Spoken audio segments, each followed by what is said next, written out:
हो जी होंग ने फाइनली अपनी असली आइडेंटिटी लोरेन और मूदे के सामने रख दी। वो असल में लिया चिंग थी और जिसे सब हो जी होंग समझते थे वो एक्चुअली उसकी ट्विन सिस्टर थी जो बचपन में एबडक्ट हो गई थी। उसकी कबर्ड में जो एक छोटा सा स्टैच्यू होता था उसके पीछे एक छुपा हुआ कंपार्टमेंट था जहाँ उसके पेरेंट्स और ओरिजिनल जी होंग के मेमोरियल टेबलेट्स रखे हुए थे। जवानी में लिया चिंग ने एक शादीशुदा आदमी पसंद कर लिया था। छोटे शहरों के मसले लोगों की जबान सबसे ज्यादा चलती है, इसलिए उसके पेरेंट्स उसको दूसरी जगह ले गए और बाद में लीतान के साथ रिश्ता फिक्स कर दिया। जब एबडक्टेड ट्विन यानी असली जी होंग को अपनी बैकग्राउंड का पता चला वो लिया चिंग तक पहुंच गई और सरप्राइजिंगली दोनों इंस्टेंटली क्लोज हो गईं, जैसे सारी जिंदगी एक दूसरे को जानती हों। बर्थडे पर लिया चिंग ने अपने पेरेंट्स को सरप्राइज देने का प्लान बनाया। आइडिया सिंपल सा था, हो जी होंग उसका रोल प्ले करेगी और लिया चिंग वार्डरोब में छुप जाएगी। बट उस वक्त सबसे बैड लक एंटर हुआ।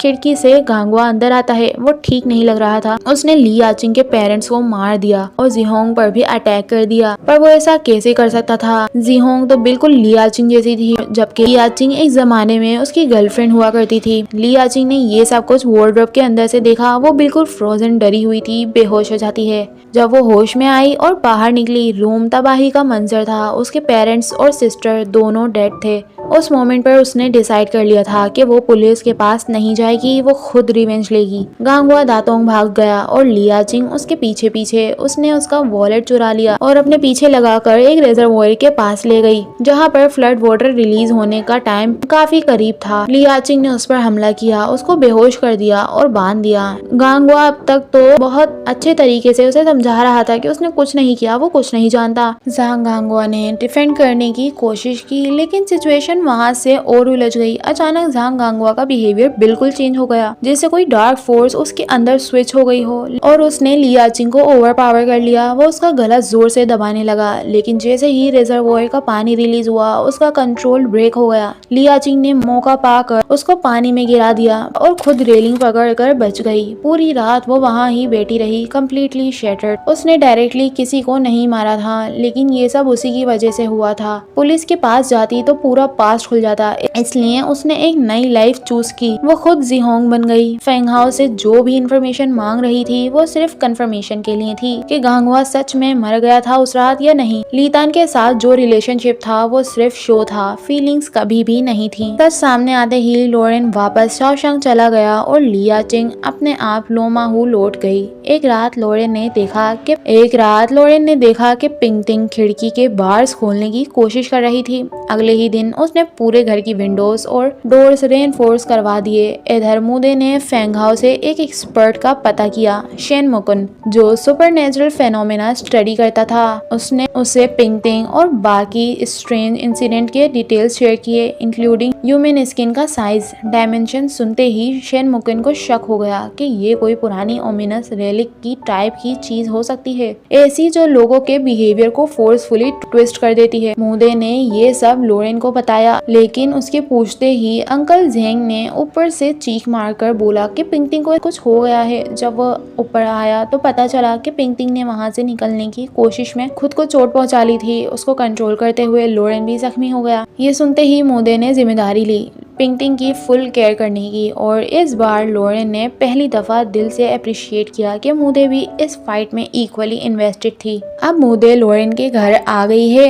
वो पिंगटिंग से मिलती है। पिंगटिंग जो काफी दिनों से बीमार है, एक कमरे में बंद है, वो कई दिनों से नहाई नहीं थी, तो मूदे उसकी हेल्प करने के लिए उसे शावर ले जाती है। शावर के दौरान वो कुछ अजीब सी चीज नोटिस करती है। पिंगटिंग की बैग पर एक ऐसा स्किन का पैच जो हिलता हुआ लग रहा था और उस पर कुछ अजीब से पैटर्न बने होते हैं। मूदे इस पर ही गौर कर रही थी कि उसी इंस्टेंट पिंगटिंग उस पर अटैक कर देती है, जैसे वो किसी नेगेटिव पावर के कंट्रोल में थी। लेकिन मूदे अपनी मार्शल आर्ट स्किल यूज करके अपने आप को डिफेंड कर लेती है। ये देखते ही मूदे सीधा मुकुन को बताती है। मुकुन उसे बताता है कि शायद ये कोई पैरासाइटिक ऑर्गेनिज्म हो सकता है। वो मुदे को एक वीडियो भेजता है और उस वीडियो के बैकग्राउंड में जो मेलोडी चल रही होती है उसे लोरेन इंस्टेंटली पहचान लेता है। ये ट्यून पिंगटिंग हमेशा हल्की सी ह्यूमिंग में गाया करती थी। मुकुन को बस इतना पता होता है कि ये ट्यून लेंगचुआन रीजन में शी डिटी के रिचुअल्स में यूज होता था। वो प्रॉमिस करता है कि वो इसके बारे में और गहरी इंफॉर्मेशन निकालेगा। दूसरी तरफ बार में यनहवा बस मुदे के ना होने पर सारी रात सांस भरता रहता है। 13,000 भी बार में रोज रोज काम वालों की एक्सप्लॉइटेशन से तंग आ जाता है। वो अंकल झांग को चकमा देता है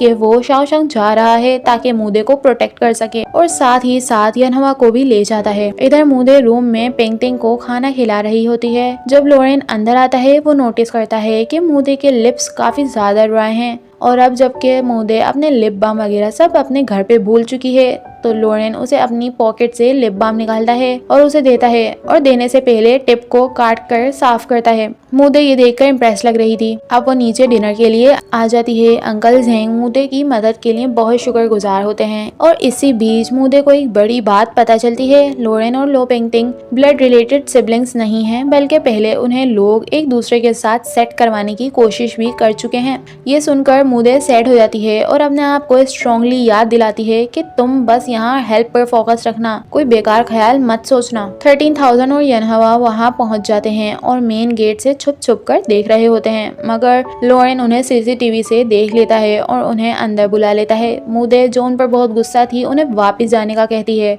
लेकिन दोनों मना कर देते हैं। उसी वक्त अंकल झेंग ग्रोसरी कर कर वापस आते हैं और कहते हैं कि मैं आज सामान ज्यादा ले आया हूँ, चलो सब मिलकर बारबेक्यू करते हैं। अब वो लोग बारबेक्यू कर लेते हैं और अंकल झेंग पेंटिंग के लिए खाना ले जाने लगते हैं। स्टेयर्स पर उनकी कमर थोड़ी सी ट्विस्ट हो जाती है तो 13,000 हेल्प करता है और पेंटिंग के लिए खाना ऊपर लेकर जाता है। जब अंकल झेंग उसके पासवर्ड खोलते हैं तो वो स्नीकिंग करके देख लेता है पासवर्ड। जैसे ही वो अंदर जाता है पेंटिंग उसे सीधी निगाहों से देखती है और हल्का सा बहुत ही दर्द भरा मेरी मदद करो जैसा रिक्वेस्ट करती है। रात को कोर्टयार्ड में मुदे बिल्कुल अकेली होती है, ख्यालों में डूबी हुई। उसी वक्त लोरेन उसके पास आकर बैठ जाता है और क्वाइटली उसकी तमाम मेहनत का शुक्रिया अदा करता है। इस बीच 13,000 छुपकर पेंटिंग के कमरे के दरवाजे तक पहुंच जाता है। पासवर्ड लॉक खुलता है और सिक्योरिटी गेट के पीछे से कंफर्म करता है कि ये असली पेंटिंग ही है। वो कहता है कि वो पुलिस को फोन करेगा और उसे मदद दिलाएगा क्योंकि उसे लग रहा है कि लोरेन ने उसे वहाँ कोई किडनैप वगैरह करके रखा है। पेंटिंग बहुत धीमी आवाज में बात करती है जैसे किसी वजह से अपनी रियल वॉइस छुपा रही हो।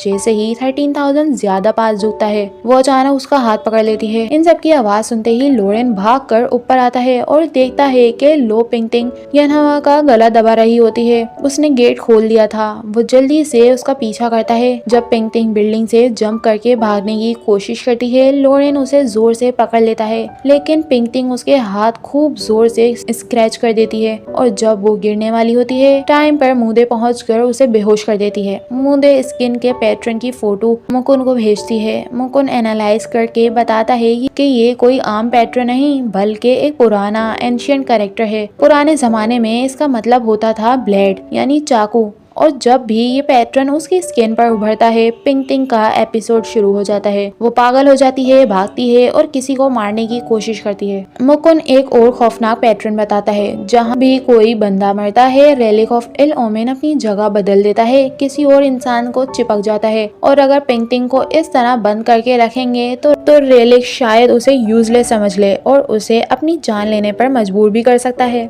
अब ये सब सुन के लोरेन मुदे और बाकी सबको होटल में स्टे करवाता है। खुद डॉक्टर को कॉल करके स्पेशली कहता है कि वो पूरी इमरजेंसी मेडिकल इक्विपमेंट के साथ आए। उसके दिमाग में कोई प्लानिंग चल रही है। उस रात लोरेन मुदे को डेजर्ट लेकर जाता है उसे रिलैक्स करवाने के लिए। वो इल्यूजन्स यूज करता है ताकि मुदे को एक controlled brush with death experience मिले और उसका टेंशन हल्का हो जाए। रात का डेजर्ट, तारों से भरा हुआ आसमान और हल्की हल्की हवा सब कुछ बहुत सिनेमैटिक लगता है। वहाँ लोरेन अपनी फैमिली की पेनफुल कहानी मुदे को बताता है कि कैसे उसके फादर ने अफेयर रखा, कैसे उसकी मिस्ट्रेस ने पूरा घर टेक ओवर कर लिया, फिर उसका कार एक्सीडेंट हुआ, जहर दिया गया और उसे दूर भिजवा दिया गया। एंड में उसके चाचा लो विन म्याओ ने ही उसे अपने बच्चे की तरह पाला जिसकी बेटी पिंगटिंग है और आज के दिन पिंगटिंग ही उसकी जिंदगी में सबसे प्यारी इंसान है। इसी मोमेंट में लॉरेन मूदे को एक छोटा सा नाइफ देता है, वही नाइफ जो उनकी पहली मुलाकात के वक्त उसके हाथ में होता था।